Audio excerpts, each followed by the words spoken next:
Hello, my friends, and welcome back. Thank you very much for being with me again today. If you go to a competition, okay, and you don't win, there are other people who are better than you.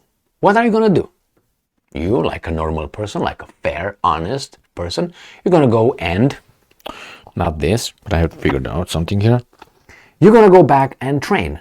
Train harder, smarter, plan better, and then you come back when the new competition will be organized, and maybe you win, maybe not, because remember, they're training as well while you train, so you have to catch up, so you have to train harder, and there are limitations as well. Well, the problem is the Western mass media does not do that.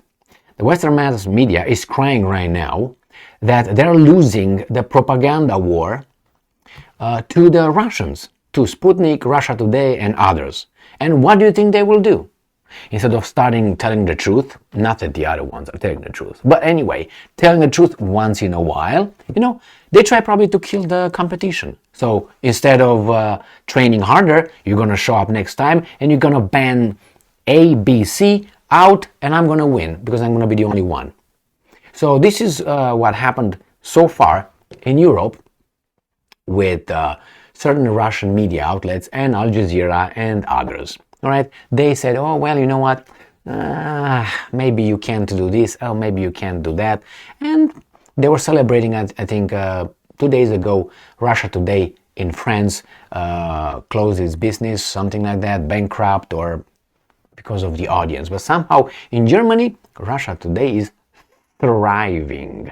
So I have this article where the Germans are crying about it, and I'm waiting for them to start banning these propagandists, because they're not. Russia Today, April 10th, 2023. German media and think tanks, quote-unquote, alarmed over RT's influence. A significant percentage of the country's population appears to support, and I'm quoting, pro-Russia narratives, Bild reports. And that's a no-no, because the Russians are the evil ones here. We all know that one. And they've been telling us for a long, long time. But somehow we have thick skulls and it doesn't go through. Russia is gaining clout over German public opinion. The tabloid Bild reported on Monday, adding that RT's German language news service RTDE, Deutschland, whatever that is playing a central role in this process. Germans appear to be particularly susceptible to what Bild describes as Moscow's, and I'm quoting, propaganda. Because they're dumb, I guess. Is that what you say, Bild? They're just dumb, and the Russians are just using good propaganda, and you just get the poor victim German population, uneducated as always. Yeah, okay. That's what they want to tell us, probably. The newspaper said, adding that experts in the West are alarmed over this development.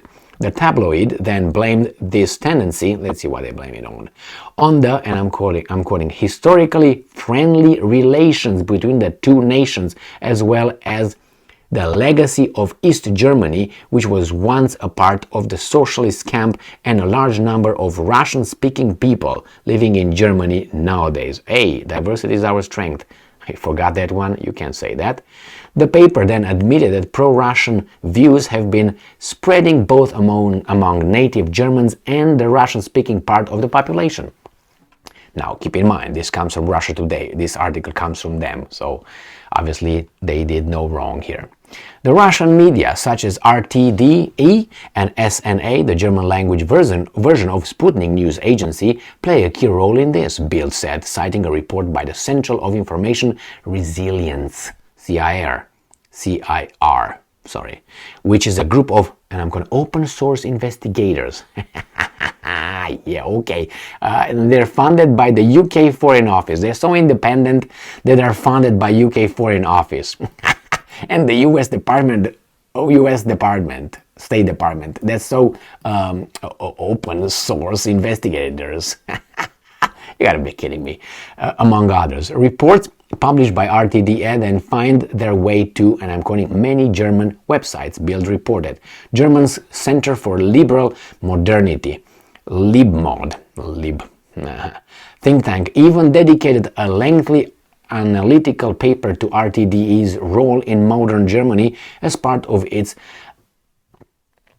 adversary analysis project funded by the German Family Affairs Ministry. There it says RTDE was playing a special role in Germany as a kind of a leading medium at the center of the vast network of other like-minded news media outlets. Now, this is what's important right here, not that it wasn't so far.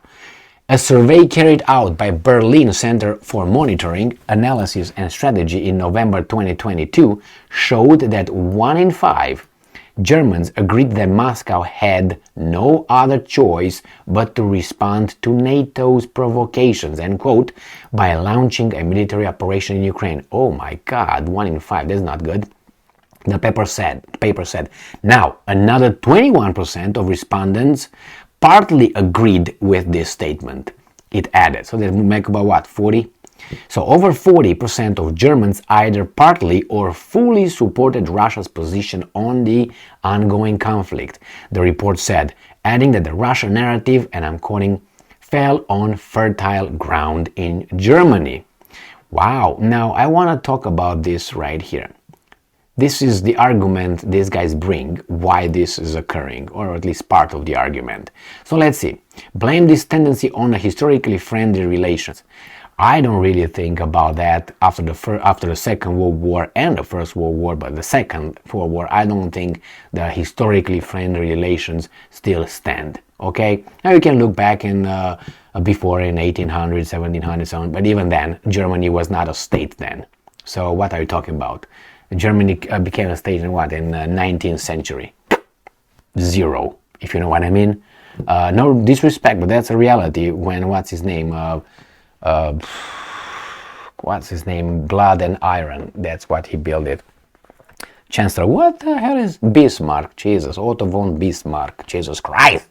Remember, he built up from the Prussians, he built the whole thing over there, or at least started it.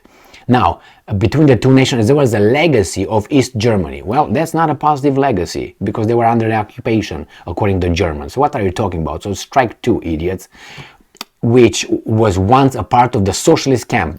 That's strike number 3, because socialism was not something the Germans wanted. They wanted capitalism. So it was forced upon them by the free world, who left them in the claws of Stalin and the communists. Soviet Union. So it's strike 3, and a large number of Russian-speaking people. Okay, living in Germany. You can't say that for the obvious reasons, because diversity is our strength, so that it can't be. You can't blame that one, okay? So, you're losing and you find all kind of justification, but the real one. You talk bullshit and the population is not really that dumb as you think. That's the big problem.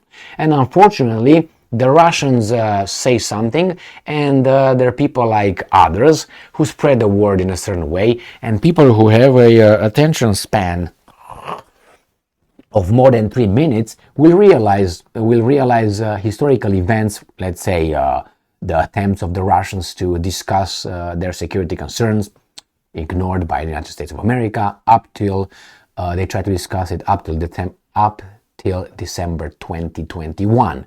They were ignored. That was the last thing. And you can remember the war between 2014 and 2022 of Ukraine troops in eastern Ukraine against the Russian-speaking population. Who started that? Russia? And then you can remember the coup d'etat in Kiev, founded or sponsored or supported by whom? By the Russians? Okay, you can go back. The Americans saying, oh, one day in Bucharest, 2008. Remember that statement of George W. Weasel Bush? He said, well, one day Georgia and Ukraine will join NATO. And Putin was like, what? What? Huh? No.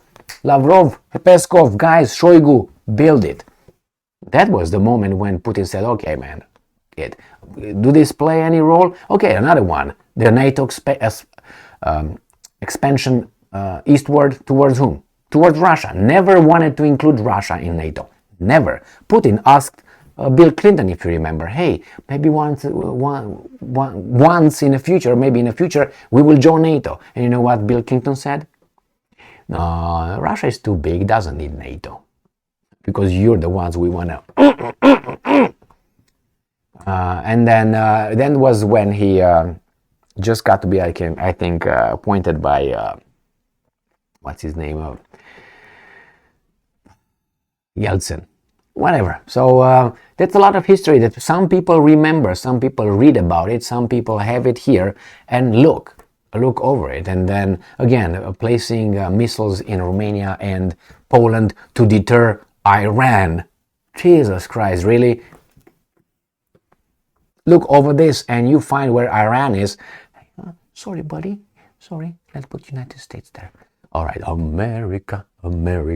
Anyway, so all these things play a role, and if people paid a little bit of attention, they realize that all this garbage that is given by the Bild and the Welt and whatever other, they can't really win, because not that the Russians are telling the truth, it's not that.